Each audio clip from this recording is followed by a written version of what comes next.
You are now listening to the National Show with Gangsterville and McGee.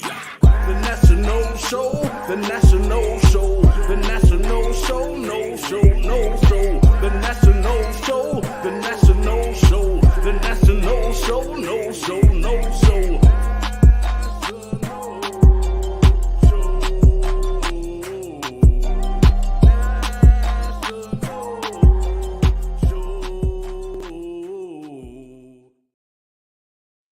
All right. No Nation, this the National Show, Gangsterville McGee. Y'all know what it is. Make sure y'all follow us on youtube.com/NATIONOLE. Please subscribe as well. Also check us out at Instagram.com/NATIONOLE. Please follow that as well. And then lastly, we got us on X, formerly known as Twitter.com/NATIONOLESHOW. Please follow us on our platform. Show the love, show the love. All right, so we back at it, y'all. We back at it, man. And this ain't no bye week this time, man. We actually cooking a little something in the kitchen, man. We ain't no vegan or vegetarian, boy. We got a pot roast going, man. Oh, man, some good scores. We got to follow up on some stuff.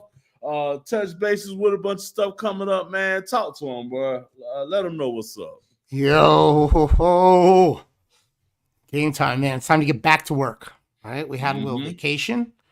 Yep. It's very important now. It happens to all of us. Sometimes when you come off vacation, you need a vacation to recover from the vacation. We can't have that, right? We need to come back refreshed, ready to go, ready to attack this game. It's crazy how badly we needed a week 3 for us, but week 2 bye week. Like, we needed to reset. And Hopefully we have reset. That is the question, my friend. That is the question. Is, can we get this thing back on track? Can we salvage the season? Yep. Time to find out. Oh yeah. But before we get to that, man, what's up? What's what do you like? Seriously, before we'll come back. We'll talk about the specific game. Like, we'll talk about the game. We'll preview the game at the end. It makes more sense. We don't want to give away the good stuff right at the beginning, right? Right. But like, grand scheme of things, how are you feeling going into this situation? This is gonna show me what we got at the as far as the coaching position, because I feel like we're at a point where it's beyond talent, it's beyond motivation, it's beyond the mechanics of coaching. I think this is that little bit of extra portion of the coach. This is what made Bobby Bowden special. This is what made Urban Meyer, Steve Spurrier. You know what I mean? This is that time for you to figure out what is going on. What can I do to improve on my team? What like extra factor can I do to put some shock value? Like, we're really in the ER right now. It's beep, you know what I mean? So is he going to shock us and we're going to come back to life like Frankenstein and take over? Or is it just dig them and rack them at this point? I have a question that I feel like we've all just kind of been avoiding asking. What role does the fact that Alex Atkins is suspended for the start of this season play into us losing the first 2 games? And it's either 3 or 4 games. I think it's 3 games. I think this coming game is the last game that he's suspended for. But, you know, not to like point fingers or anything like that, but like, I don't hear anybody talking about whether or not that's a factor in this. I've read reports of that being a factor, and I can see it playing into, you know, the formula or the equation of what's going on. We keep saying it's coaching, and one of our most important coaches isn't there coaching. But at the same time, your foundation got to be solid enough to withstand losing a coach, losing a coordinator, losing a positions coach. You know what I mean? If this is Offensive line coach at OC. I mean, offensive line. We're saying like the issues are with quarterback play. A big part of quarterback play is offensive line blocking and offensive line scheming. I mean, there has to be. I would say that had I not seen throws thrown 5 feet away from the receiver, I would say that if I had not seen drop passes and such, you know what I mean? If you have an extra second, do you have a more accurate throw? Yeah, but he's had enough time on a lot of to perform, bro. Like it's bigger than that. It's bigger than that. And I'm not saying that. I'm looking for anything to hang. I'm not saying that's not something on the list. I'm just not saying you can't circle that and be like, okay, yeah, our offensive coordinator's out. As soon as he come back in, we're gonna be beating teams 45-3 now. Hell nah, bro. Like that's just a band-aid. That's like you just got like, cut up coming out the alley, and that's just a one band-aid out of 17 nicks that we got going on. We looking like you remember that game Operation? Shit, if that happens and Alex Atkins comes back and we start winning crazy games, Alex Atkins is going to be a head coach somewhere next year. I was just about to say it's a lose-lose situation, bro. It's a lose-lose. Either he's not the issue somewhere, or he was the issue, and he's going to be the Colorado might call him. Right. When he go, yeah, exactly. Texas A&M. Yep. Yeah. So that's why I say, man, I don't know. I just feel like it's like the team's not gelling. That's what I see as a former player.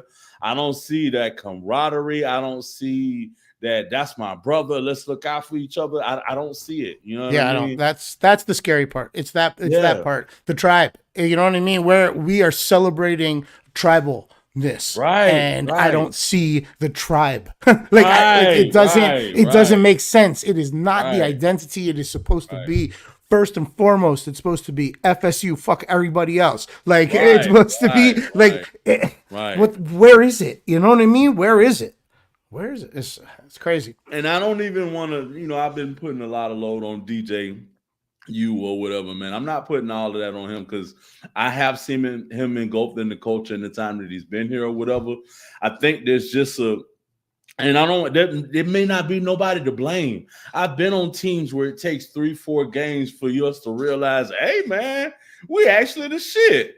Let's prove it on the field right now. You know what I mean? So it could just be, a lot of what we said last year. We had a bunch of freshmen and sophomore that was going to be ready to step up and play this year. Where it's not their time to step up and play, but instead of playing the role, you're the leading role. So they have to get comfortable in that position now, man. A lot of people.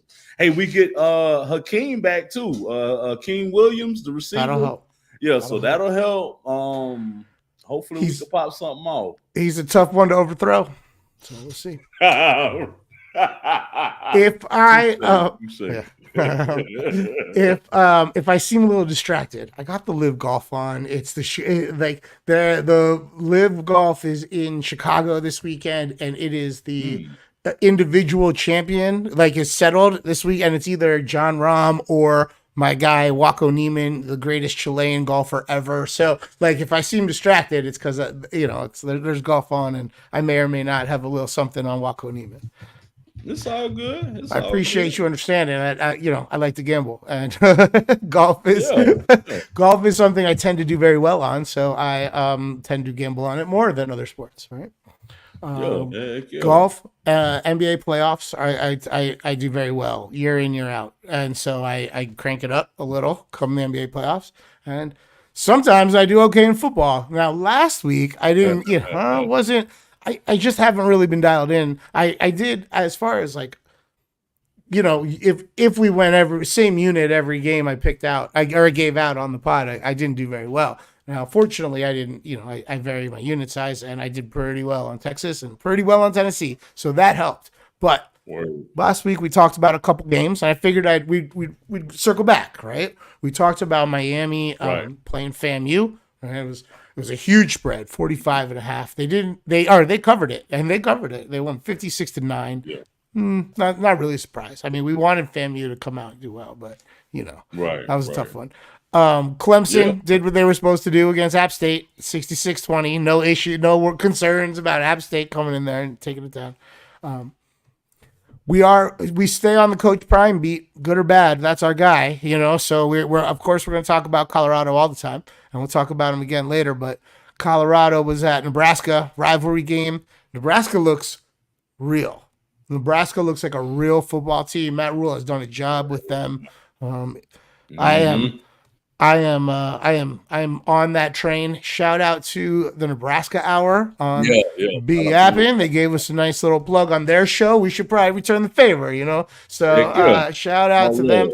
I'm happy they're having a good year, and that show is going to be even better than usual because the Huskers are good. Last year we got to be that show. Last year we got to be that show. We got to talk shit about our guys being good. They get to do that this year, so I'm happy for them. Tennessee did what they were supposed to do against NC State. That worked out nicely for me. We had talked about maybe NC State could keep it close, but you kind of straightened me out. You made sure I was on the right side of that. So thank you very much. Yes, Georgia Tech, not able to do what we thought they were going to do in Syracuse, though, bro. Syracuse, we might have to give Syracuse a little bit of credit. That transfer quarterback is settling in nicely to his new situation. Yep. And then, just like I wrote it up, Texas went up to Michigan. My goodness, Michigan, you're not the Michigan of old, right? Texas, or maybe Texas is the Texas of old. Because they're a good fucking team, man. Yeah. They might be the last team standing. They might be the team that gets to end the season with a W. Yeah. They definitely played the part this weekend, man. Like both lines, offense and defense, special positions, quarterback, they just was running on all cylinders, man. I got a soft spot because of the Armenian head coach. Yeah. There's not a lot of us, you know what I mean? So, when I'm a kid, when I see Jerry Tarkanian as the coach UNLV, I'm a UNLV fan. I had Running Rebels gear, like starter gear. You know what I mean? It was the 90s, baby. I was early 90s. I was a young McGee. I mean, I was running around in the starter everything. And it was all UNLV, And now I got Sark down in Texas, so I have a soft spot for him. Plus, I mean, not for nothing, I don't usually check out other people's wives, but man, his wife seems like a catch. She seems like a catch. She seems very lovely, absolutely lovely. Yes, very very lovely individual. There's not a lot of big games this weekend though. There's only a handful of games of interest, we'll call them. Like I said, we stay on the prime beat. It's not looking good for Colorado, man. His kid kind of seems like a dick, man. Yeah, man. Threw his offensive line under there like that. Like, we know you don't have an offensive line. We watch the game, bro. That's not your fault. That's the recruiter's fault. That's the unwritten rule. You never supposed to say that out in the public like that. He did it in week 2, bro. Yeah, it's gonna be a long year, man. Is it? The Nebraska, Nebraska on the Nebraska Hour brought up the potential of them losing to Colorado State. If they then, after that, also lose to Baylor, they might fire his dad. They might fire Dion, and then what happens? He's not gonna play out the season. You know what I mean? Half the team's gonna be out, It's just gonna. It could spiral out of control if they don't get this W this week against Colorado State. They're favorites. They're favored by 7.5. Colorado State, although big news for them, they're going to be part of this new rebuilding of the Pac-12 or whatever, But they're not. They're not a good football team yet. I mean, Colorado should at least win this game. They're favored by 7.5. But if they lose, that could be really bad. But bro, we're looking at it from the expectations of Florida State, Texas, Alabama, Miami. This is Colorado, bro. They had like what 2 wins out of like 5 or 6 seasons or something. Yeah, man. they're pumped that we're talking about them right now. Not only talking about them, that they're making money. You know what I'm saying? Like they're the Detroit Lions of the NCAA right now. You know what I'm saying? Like with Barry Sanders. You know, like they getting their money. So you know they may be taking L's, but at least they're on primetime television right now. People are talking about them week in, week out, or whatever. They got so much, you know what I'm saying, merchandise and stuff selling out. I bet the whole city wide is making millions upon millions, if not billions, more than what they were before Prime came there or whatever. So that's real talk. That was always the conversation. The first game. The first home game, it was worth it. It paid off the whole fucking contract. You know, it was worth it. So you're right. You're right. Business wise, they happy. They happy we're talking about it. Yeah. Exactly. And if he goes out and gets a win, then they get to talk shit again. You know, right? And then even if they, and I say that to say, even if they fire him, it's gonna be at the end of the season, so they can bank out them home games, baby. Right. And they go like, yeah, we gonna fire him. It'll be the morning after the last home game. Yeah, right. Right. So that's one to pay attention to this weekend. Obviously, we're inclined to pay attention to it because that's our guy. We stay on the prime beat, but there's only 2 games between ranked teams. We got Arizona, who's ranked 24 or 23 or 20 or something, and they're playing against Kansas State. All right, Kansas State is pretty good, man. Pretty good. That's a really fast defense, and that running attack's no joke either. So I worry about going to Kansas State for Arizona.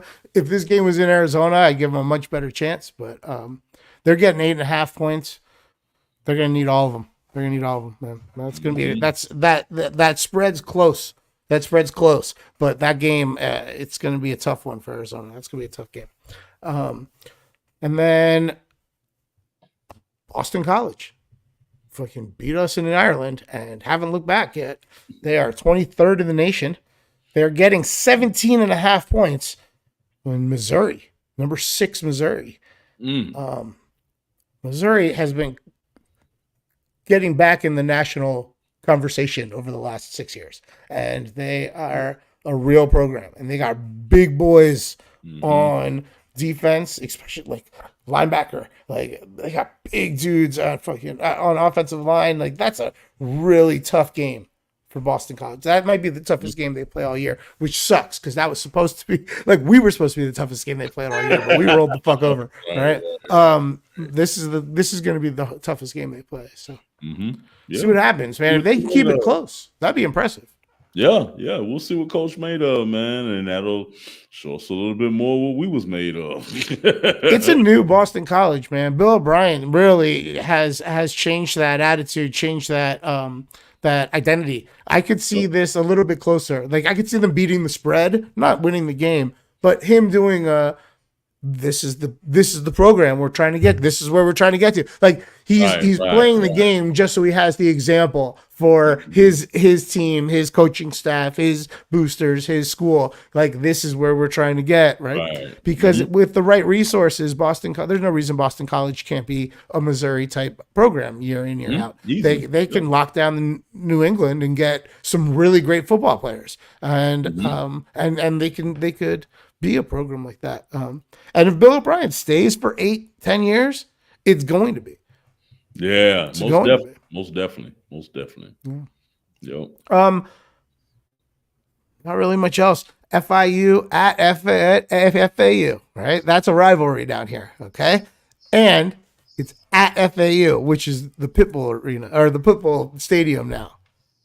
I bet you that shit's going to be a party. It's Saturday night. There's just going to be people dancing in stands the whole time, right? FAU throws a nice in-game experience, has a really nice in-game experience before they did the link up with Pitbull. Now with this official connection, right? Like that's going to be a motherfucking party. So I might go. Word. I might go. Why not, man? It can't be $1 billion. I could probably get a ticket to that, right? Like I could probably get a ticket to that. So I might go. FIU, FAU, and that could be a fun one. But all that, man, it's really the only thing that matters this weekend. Memphis Word. at Florida State. Yep.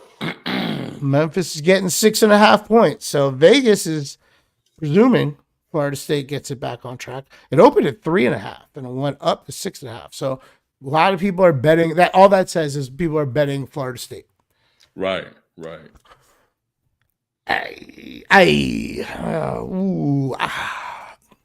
don't know. I have faith that Florida State's the better team and the better roster. Yeah.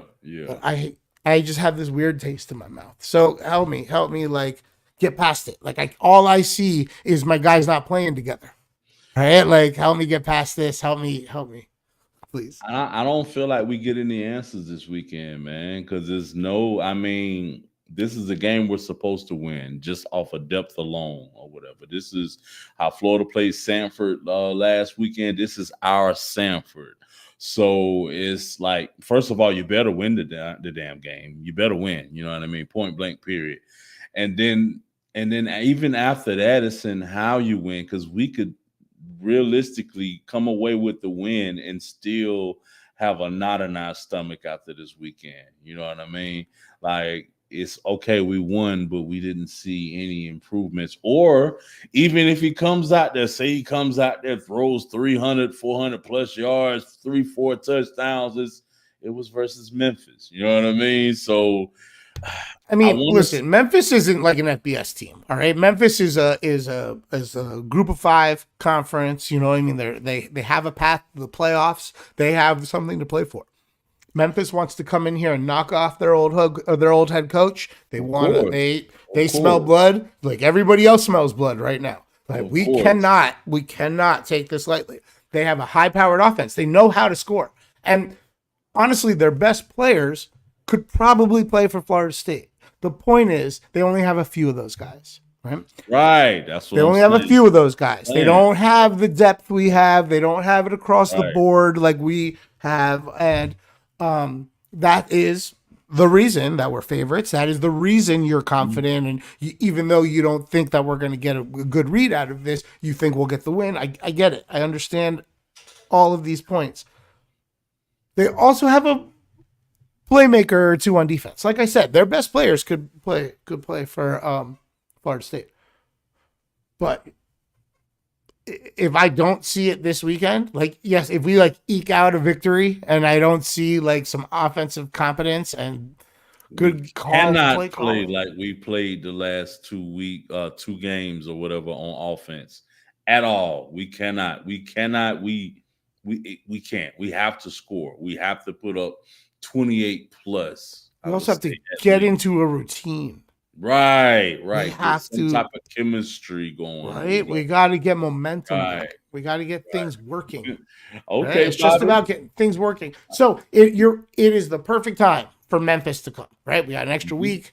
Last week was about getting over the previous 2. This week was about getting ready for Memphis. And this is, you want to see, you know, Florida State starting out with 2 big games. That was crazy. Right? Like that was crazy. Yeah. 2 big conference games. Conference games at that. Right. So it was, this couldn't have come at a better time. And it has to be the time when we get the offense back in sync, or else I'm really worried about moving forward. Agreed. Totally. And I didn't mean that like in any disrespect to Memphis. I just you did. Like no, I meant in how the media portrays it. This is the same media that didn't give us a playoff spot last year. So if we beat Memphis, it's no disrespect to them, but the committee's not going to be like, oh, Florida State's back, let's move them up in the polls. They're just going to be like, it's Memphis. You know what I mean? So, and I know Memphis is going to be a challenge, and that's why I expect us to step up to the challenge and perform well against those boys, man. But yeah, if we don't have it clicking or whatever, they're a perfect team to step in there and do what happened to Notre Dame last weekend.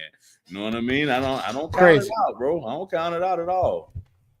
That was wild. Northern Illinois taking out Notre Dame. Yeah, right. Not for nothing, man. He might be a handsome devil and he might be a good motivator and all that stuff, but their new coach is kind of good for a bad loss every once in a while. It looks like. Oh yeah. Horrible. It's crazy that his first head coaching job ever is Notre Dame. Right? Like, anyway. Wild to me. Right.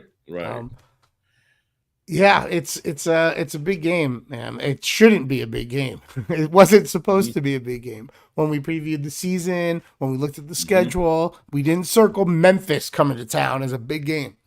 Well, always because coach used to coach there or whatever. So right. It was cool. Have that sentimental value to it. Yeah, I thought it was going to be a fun week. It was going to be a good game. You know, we'll get a nice run. The second string will be out there in the second half. You know, right.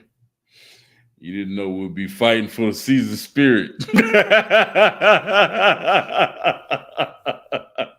We got to prove we're not conquered. We got to prove we're still unconquered. Right. Because it felt bad, man. It felt real shitty last week. Right. Big plans for the game? you watching? Oh man, shoot! I don't know. I'm go out and buy a candle to light it up before this game, bro. It's getting there, man. Might have to step across the border to Mexico and see get some sort of wild spiritual, like refreshing of the whole space. Right. Yeah. Oh man. I might have to holler at one of my Haitian neighbors and be like, "Yo, you got a cousin who knows how to do all that?" Because I might need some love here. About that time. Yeah, it's about that time. I'm trying to think if there's anything else I could do to help. Crazy, man. Well, the expectations are that they get it back on track. I mean, right? The confidence might not be super high, but the expectations are still there. I think they cover 6.5 points. I think they win by a touchdown or more. I'm not going to put my camper trailer on it, but you know, right.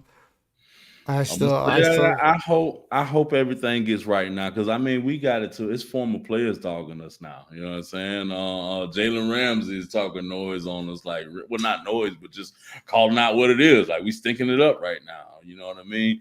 We're on the tip of everybody's tongue. We started out prime time with the first 2 games. So, you know, as a young man, 18 to 22, 23 or whatever, I couldn't wait to get out there on the field and prove everybody wrong. It'll be like, hey, we've gotten this figured out. We've gotten this on track. Show us a little flicker. Show us a little flame. Show us a little something. You know what I mean?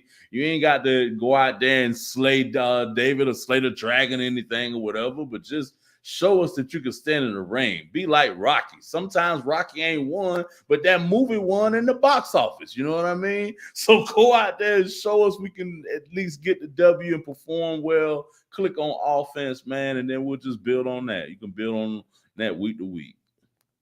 That's right. I appreciate you making me feel a little bit better about this.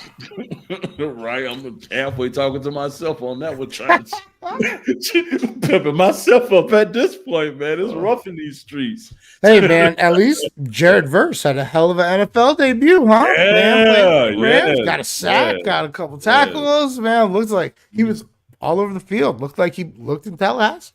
So, Yep. That was exciting. That was fun. That explains it. That's what we missing. Like, look what you know what I mean? Like, it wasn't just Verse we lost from last year's team. We lost a lot of guys to the NFL. A couple guys to transfer, and a couple guys just done. But that was a big one. He was a weapon, man. He was a weapon. So it's just a hard guy to replace. Period. We got a lot of defensive linemen, but there's not a lot of guys like him on the planet. So period. But all right, well, thanks for making me feel better.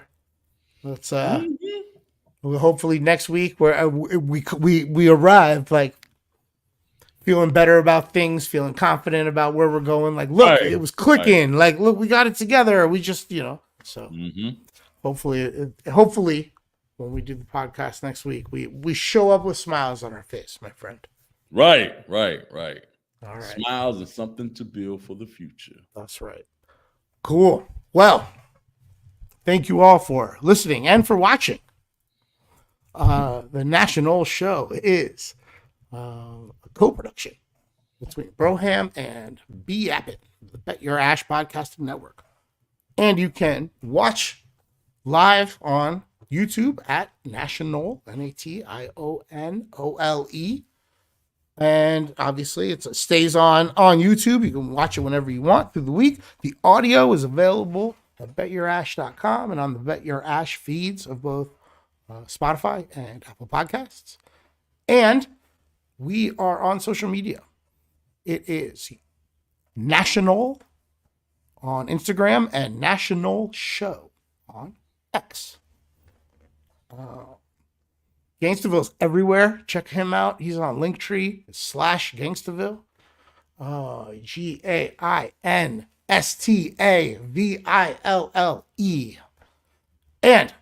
I am McGee. I am on X. If you have anything to say to me, it's at DJ Maniac McGee. And that's about it, man. Did I forget anything? Oh, you knocked it out the park, bro. All right, well, go Noles. Go Noles. And you have just finished listening to The National Show with Gangsta, Physio, and McGee.